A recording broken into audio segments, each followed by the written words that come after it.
Hola hermanos, bienvenidos a nuestra clase de apologética.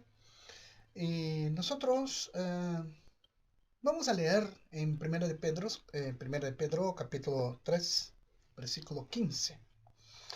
Y son palabras muy interesantes que el apóstol Pedro dejó y él dice: sino santificad a Dios el Señor en vuestros corazones y estad siempre preparados para presentar defensa con mansedumbre y reverencia ante todo el que os demande razón de la esperanza que hay en vosotros. Observen, hermanos, que es muy interesante. La primera cosa es dar razones claras por las que uno debería elegir el cristianismo como su visión del mundo. Es la primera cosa. La segunda es proporcionar evidencias claras que todas las demás cosmovisiones son incorrectas.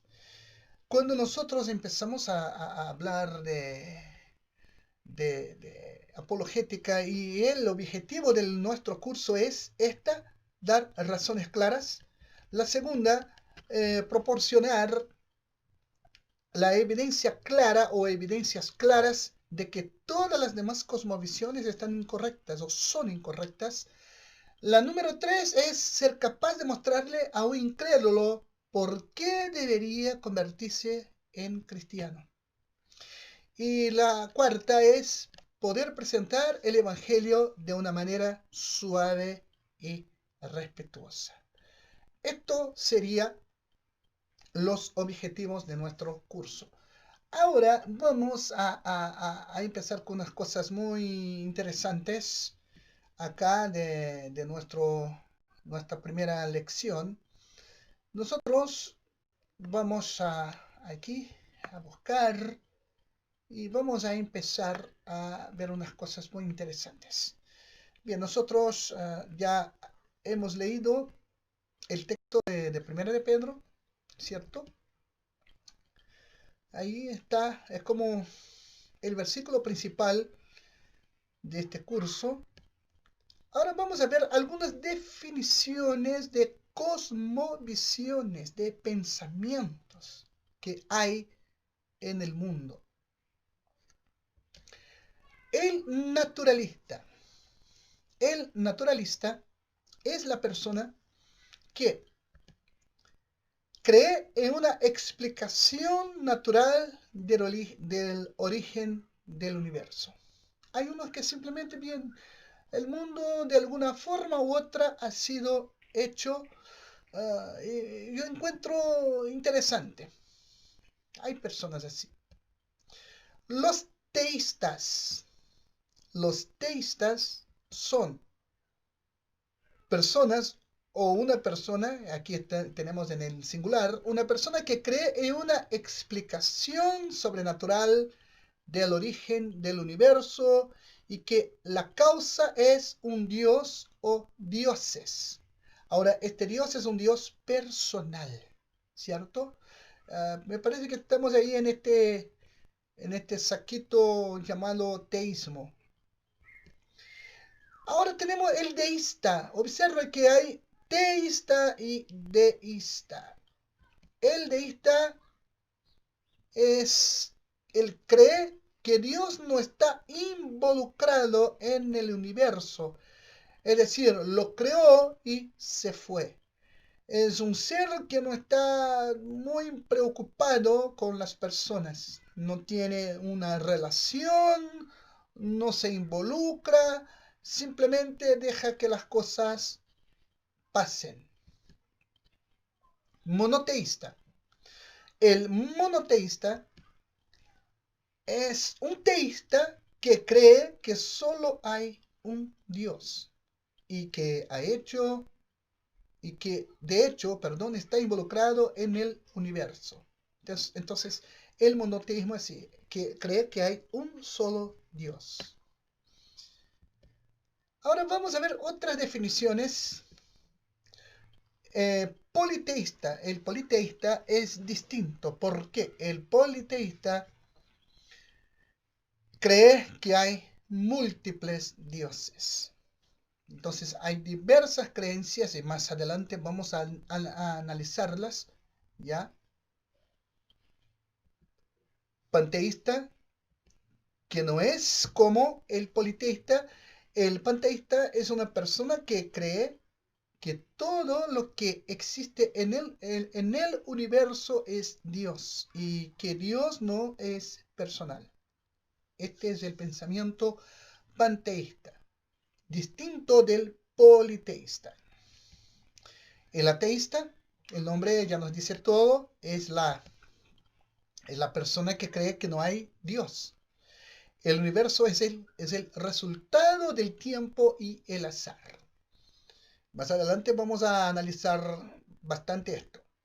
El agnóstico, que es la persona que cree que la existencia de Dios es irrelevante porque nadie podría conocer a Dios si realmente existe.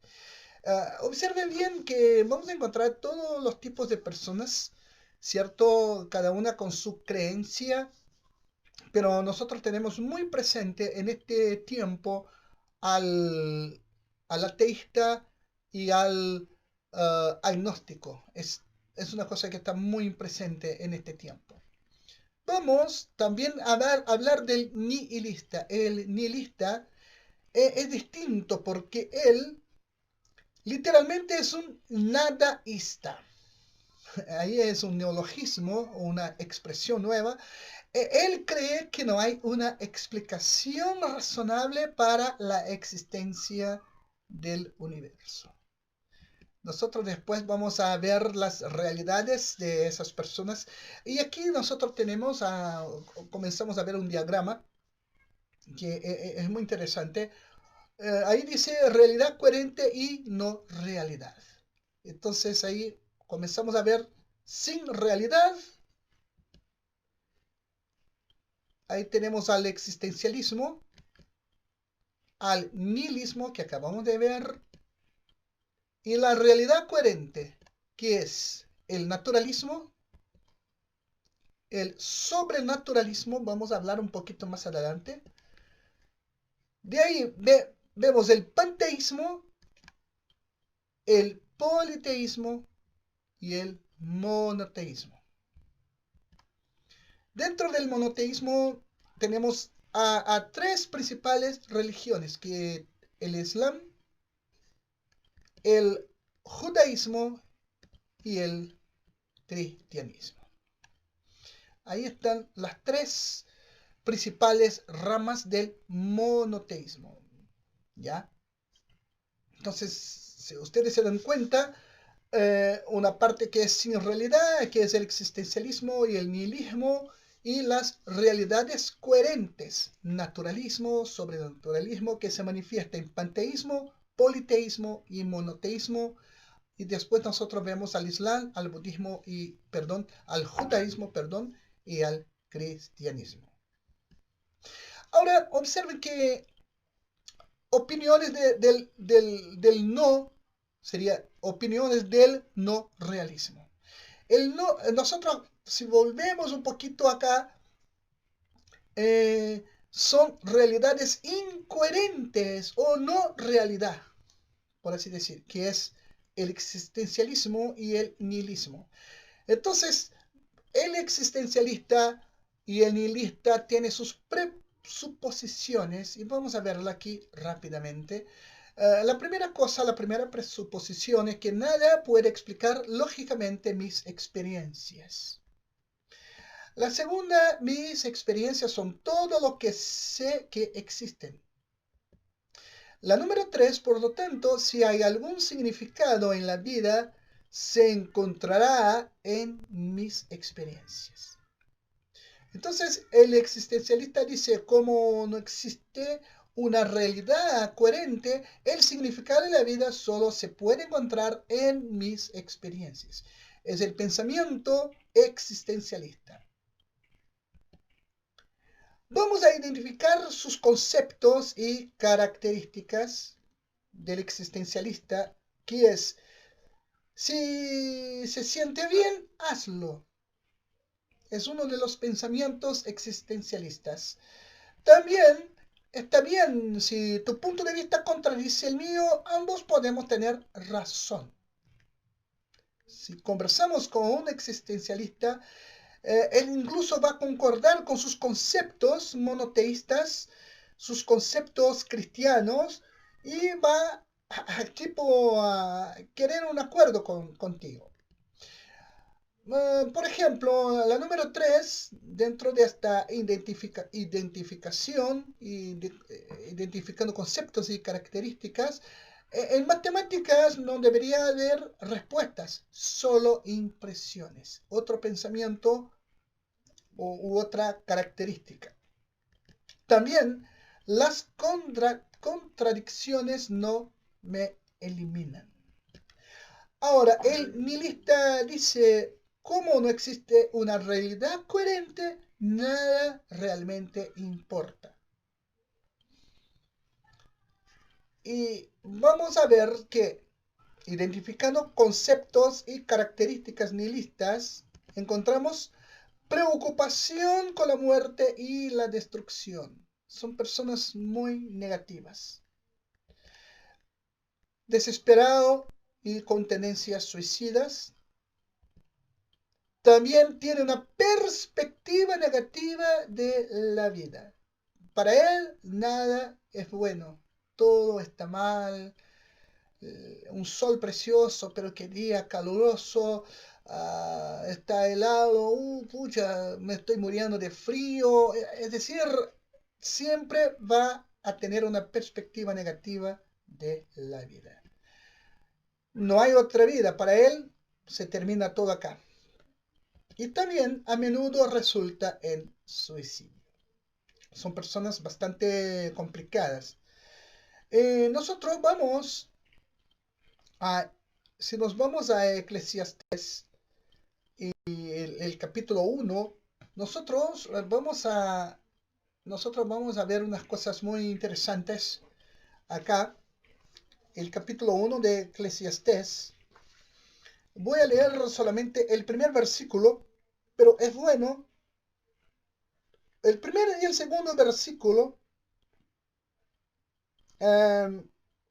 Pero si usted lee todo el capítulo, dice, palabras del predicador, hijo de David, rey de Jerusalén, rey en Jerusalén.